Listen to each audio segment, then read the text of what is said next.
Well, there was plenty going on in the chart of PDN following our last review. Specifically what we're looking at were these triangle patterns. So we had the triangle here, then a smaller triangle, it's ascending variety there, and then we also had this little pennant type pattern. So the ideal situation was to see a break higher, tag this wave equality projection as a minimum, ideally work up through there by a small margin, and then to get a symmetrical ABC correction to the downside. As you can see, that has not materialized.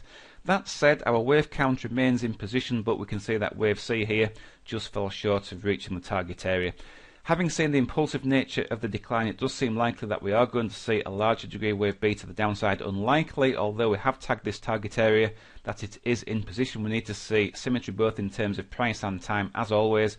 As we can see, wave A taking several months to complete, as opposed to a few weeks to the downside. So it's quite likely, especially if we see a low volume meander here, that we are going to see a more elongated wave B, maybe even as a flat pattern.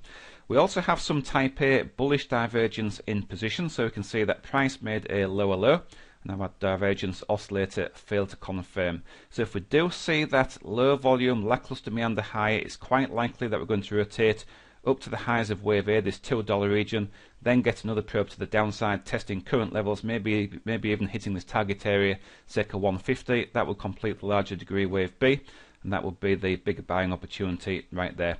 So just be cognizant to the fact that if we do rotate higher, we're probably not going to see a breakout over the longer term, at least anytime soon, and be more skeptical if we do break higher, like I say, associated with low volume and overlapping wave structures dominating. So a very choppy meander higher, certainly a reason for concern, and that would keep the door open for another probe to the downside, retagging this 150 region, and then that's a bigger buying opportunity a little bit later down the track.